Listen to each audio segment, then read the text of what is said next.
अंतः केंद्रित घनीय संरचनाओं की संकुलन क्षमता क्या होती है? हम जानते हैं कि अंतः केंद्रित घनीय संरचनाओं में केंद्र पर स्थित परमाणु विकर्ण पर व्यवस्थित अन्य दो परमाणुओं के संपर्क में होते हैं। इस प्रकार अंतः केंद्रित घनीय संरचनाओं में दो आमने सामने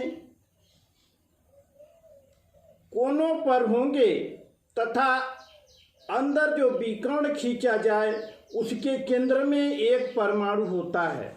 इस तरह की व्यवस्था सभी कोनों पर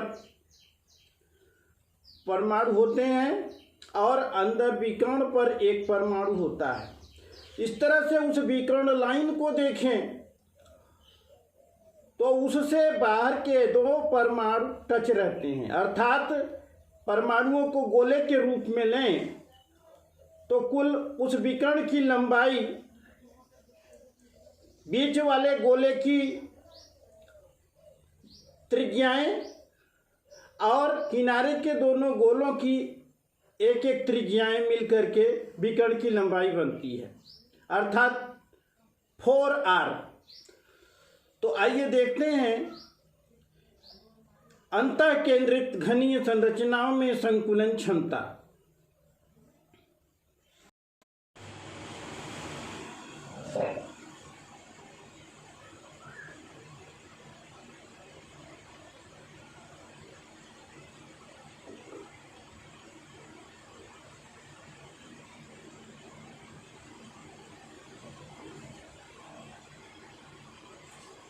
इस चित्र को देखें तो आपको स्पष्ट समझ में आता है कि परमाणु के ये जो एक विकर्ण है, अर्थात ये संरचना हम लेते हैं, ये मानते हैं ये एक यूनिट सेल है, तो इसका विकर्ण अंदर से इस कोने से इस कोने आमने सामने का कोना कॉर्नर मिलाएंगे वो विकर्ण कहलाएगा।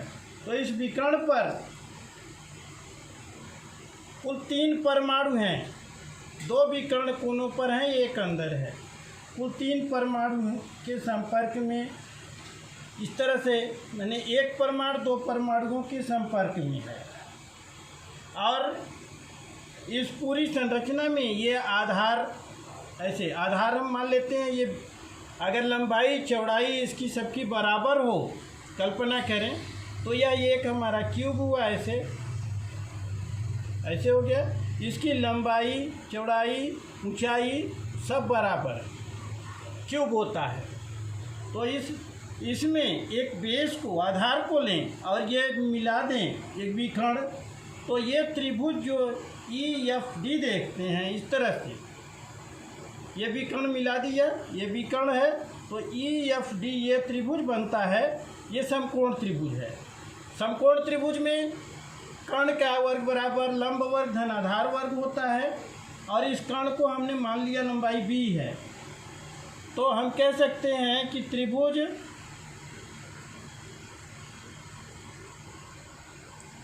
ये है EFD। त्रिभुज EFD में ये भी कर्ण b है, तो b² बराबर हो जाएगा a² प्लस a²। क्योंकि इसके कोण दोनों बराबर हैं तो a² प्लस a² बराबर हो जाएगा 2a²। इसलिए b बराबर क्या होगा, अंडर रूट हो जाएगा, अंडर रूट 2a, इसका वर्गमूल अंडर रूट 2 होगा, इसका वर्गमूल a हो जाएगा। तो b का मान ये हमने निकाल लिया अंडर रूट 2a। इसी तरह से अब हम इस क्यूब के विकर्ण को लेते हैं। क्यूब का विकर्ण अर्थात इस कोने से ये सामने वाला कोण, अंदर अंदर अंदर अंदर विकर्ण जो लेंगे ए एफ, उसको हम कल्पना करते हैं, मिला लेते हैं, तो वो त्रिभुज कैसे बनेगा? यहाँ से अंदर अंदर, और उसका आधार ये है, त्रिभुज ऐसे बना, आधार ये हो गया, लंब ये हो गया, ये आधार है, ये लंब है, और यहाँ से और यहाँ को जो अंदर अंदर मिला रहे हैं वो कर्ण है, उसकी लंबाई सी हमने माना है। तो इस तरह से ये कर्ण सी का स्क्वायर इस त्रिभुज में ए एफ, ए है, ए डी एफ, ये डी समकोण होगा, 90 अंश होगा, और ये भी कर्ण होगा। तो हम कहेंगे त्रिभुज ए डी एफ में, त्रिभुज ए डी एफ में ये विकर्ण सी का स्क्वायर बराबर हो जाएगा, सी स्क्वायर बराबर होगा ये ए स्क्वायर प्लस ये जो विकर्ण अभी हमने निकाला है बी स्क्वायर, तो ये बराबर हो जाएगा ए स्क्वायर प्लस बी स्क्वायर। तो बी स्क्वायर बराबर हमने 2a स्क्वायर निकाला था, बी स्क्वायर बराबर 2a स्क्वायर अभी हमने निकाला है, तो बी स्क्वायर की जगह 2a स्क्वायर लिख देंगे, यानी इसका स्क्वायर 2a स्क्वायर होगा, तो ये बराबर हो जाएगा a square plus 2a square, b का मान रख दिया हमने, बराबर आ जाएगा 3a स्क्वायर, 3a स्क्वायर, ये c स्क्वायर बराबर है, इसलिए c बराबर क्या होगा? वैसे ही अंडर रूट, जब इसका वर्गमूल लेंगे तो ये अंडर रूट 3 हो जाएगा, ए स्क्वायर का वर्गमूल a, तो अंडर रूट 3a, ये विकर्ण की लंबाई आई अंडर रूट 3a। अब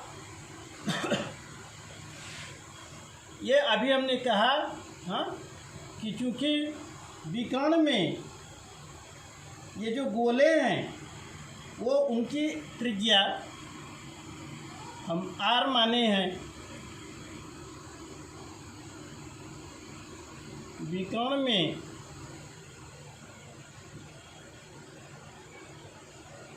गोलों की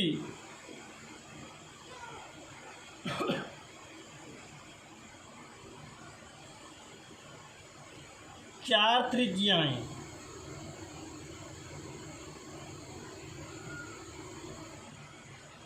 एक त्रिज्या, दो त्रिज्या यहाँ से इधर इधर, और एक त्रिज्या इधर, चार त्रिज्याएं हैं, चार त्रिज्याएं हैं विकर्ण में कुल। तो C बराबर हुआ 4r, इसलिए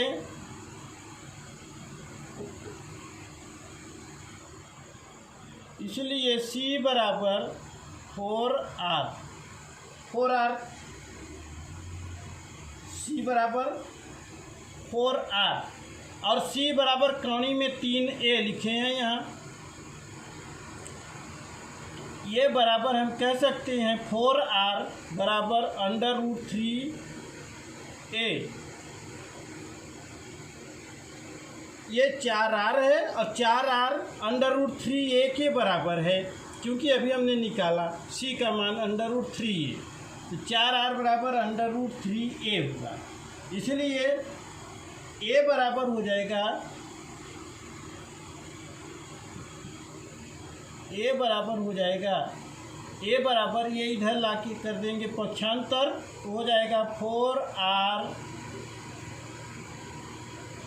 अपान अंडर रूट 3, ये बटा हो जाएगा, ये आपकी एक समीकरण प्राप्त हुई, कोर की लंबाई प्राप्त हुई। इतनी कोर की लंबाई जो a माने हैं वो इस घनीय संरचना के अंतर्गत जो गोले हैं उनकी त्रिज्या के पदों में अगर ज्ञात करेंगे तो 4r अपान अंडर रूट 3 हो।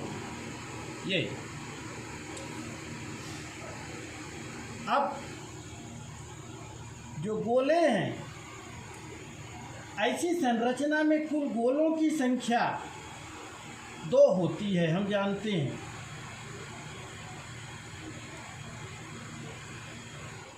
आप कह सकते हैं इस प्रकार की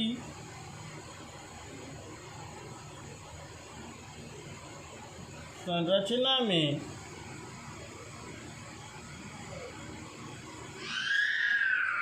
कुल दो गोले होते हैं।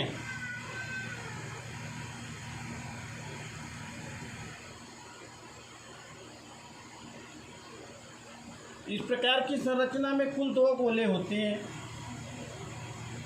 तो गोलों का आयतन क्या होगा?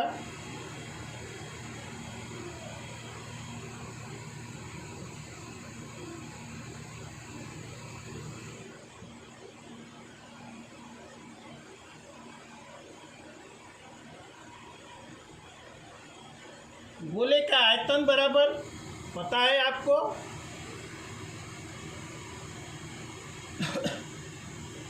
4/3 पाई आर क्यूब।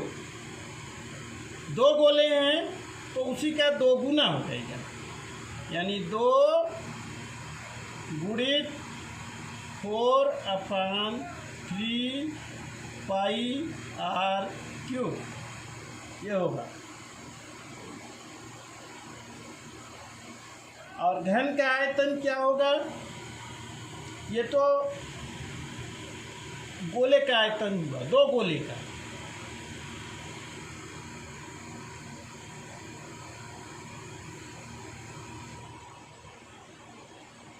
दो गोलों का आयतन ये हो गया।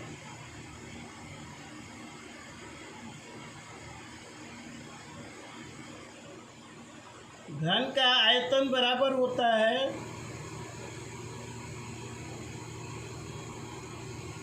भुजा का क्यूब, ए क्यूब बराबर क्या हो जाएगा? ए बराबर निकाल रहे हैं ये, तो इसका क्यूब हो जाएगा 4/√3 आर का क्यूब, ये हो जाएगा। संकुलन क्षमता बराबर क्या होती है?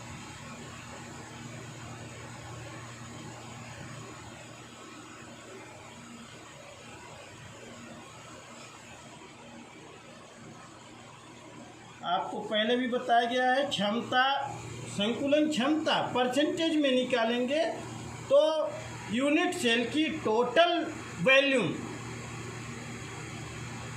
और उसमें आ सकने वाले गोलों के वॉल्यूम के अनुपात संकुलन क्षमता, यानी कि कुल कितने प्रतिशत स्थान परमाणु घेरेंगे, ये संकुलन क्षमता होती है।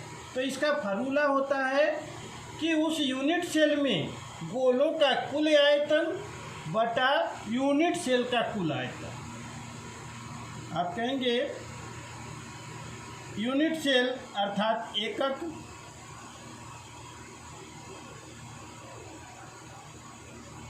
कोशिका में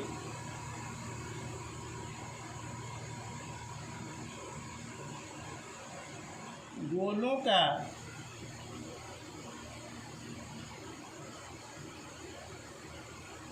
कुल आयतन बटा यूनिट सेल का, एकक कोशिका का आयतन।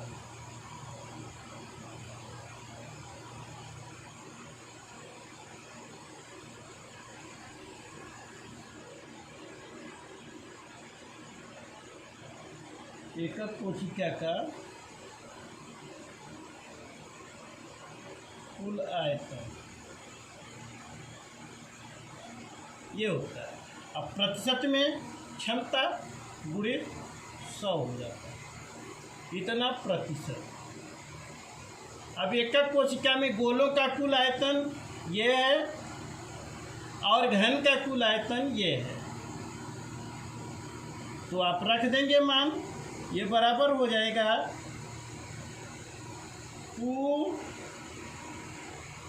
× 4/3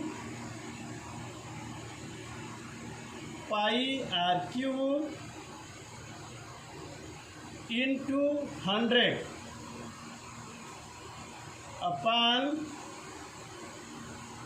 एकक कोशिका का कुल आयतन ये ए क्यूब का मान ये है, तो अपान हो जाएगा 4/√3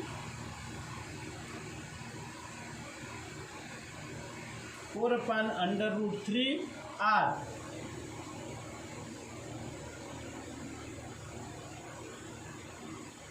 क्यूब।